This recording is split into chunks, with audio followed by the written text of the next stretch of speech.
What is up, YouTube? It's Kingfisher745, and welcome to the Spec Ops 28 Task List Part 2. In this one, we're going to begin where we last left off, and that was with the first research. Unfortunately, I clicked the button before I was ready, so it's going to trigger a series of screenshot moments, and that was because I wasn't in full screen mode. But that's fine. As you can see, we got the research completed, and with that, task number 6. As a reward, you'll get one Attractant, and you will need that later. But moving on to the next task. For this one, you'll need 2 stars of mastery in mission 1.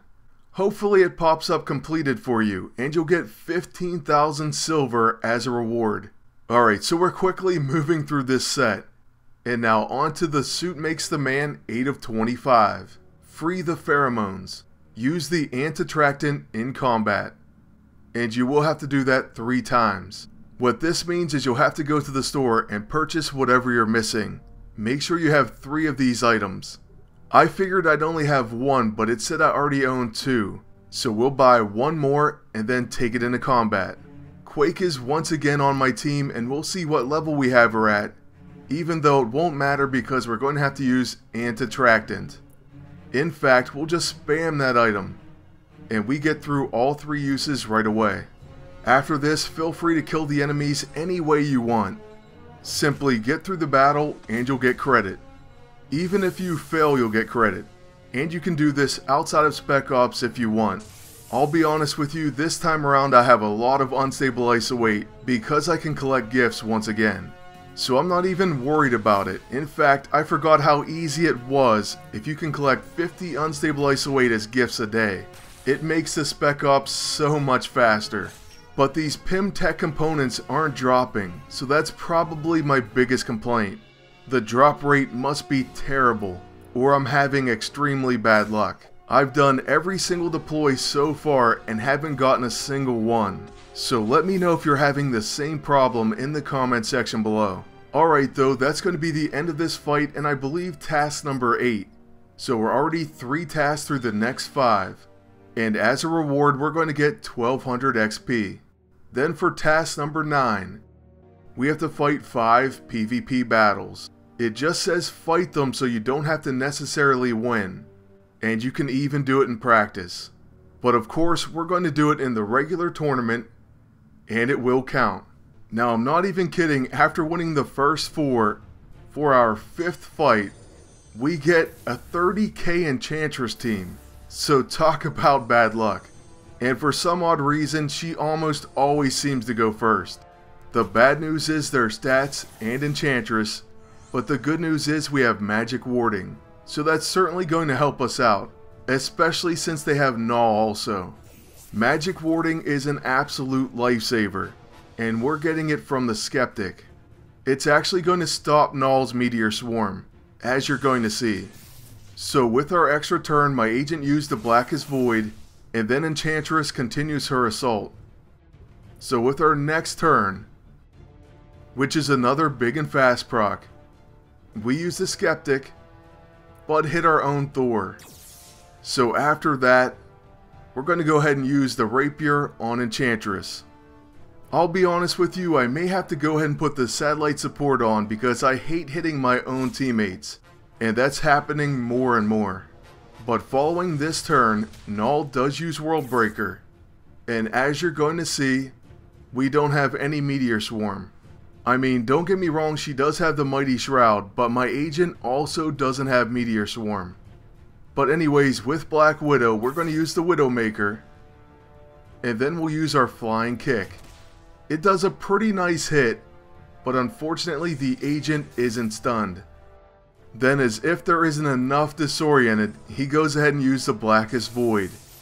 But at least Thor's up next, and with him we're going to use Might, followed by Summon Thunder. This AoE attack devastates the enemy team. It's also supposed to reapply Mighty Shroud, but Enchantress uses Charm on Black Widow. Then she takes a Cower proc, but she's still going to continue attacking. Maybe sometime tomorrow she'll finish, and she'll be at full health by then. But next up, we're going to use the Light Fantastic, and that will heal us plus clear our debuffs.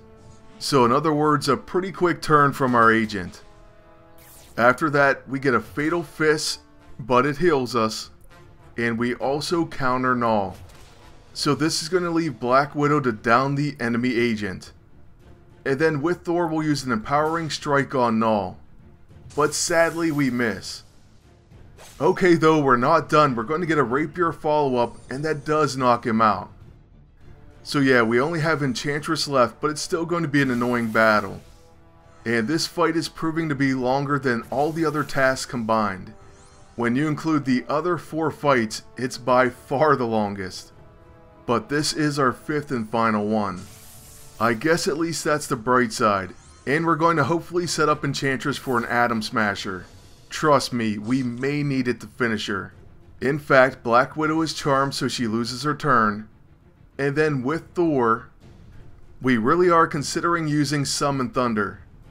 We may just spam that ability every time we can use it. It does a nice amount of damage, but Enchantress is going to heal back a ton of it. And then after her 2 free actions, she's going to use Magic Missiles. At least Black Widow marks her for revenge and counters her with the Widow's Bite. But Enchantress is not done. 1 more Magic Missiles, and now we can finally use an Atom Smasher. So this attack should finish her off. At least I hope. And it does. So that's it for that hard, long-fought battle, mainly against Enchantress. And with that victory, we get task number 9 done. We'll also get 1200 XP, and we can move on to task number 10. For this one, you have to complete 2 deploys, and it says in Spec Op 28, but you can do them anywhere. In fact, I did both of mine in Season 2. So yet another easy task. Well, actually I think I did 1 deploy in Season 2 and 1 in Spec Ops. But either one should count. And with that, we get the blueprint for the Micro Mandible. Now the only problem with this is when you go to the next task, the research, you will need a PIM tech component.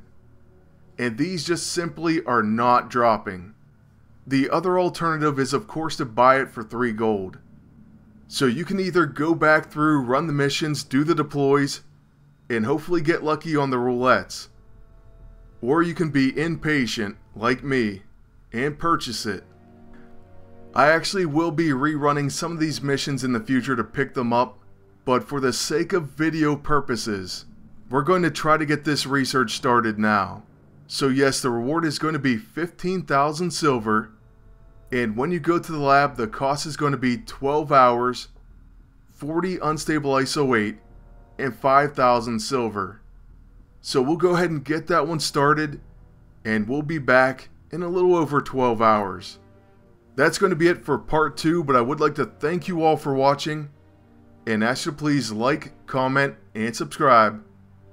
Then until next time, good luck, and take care.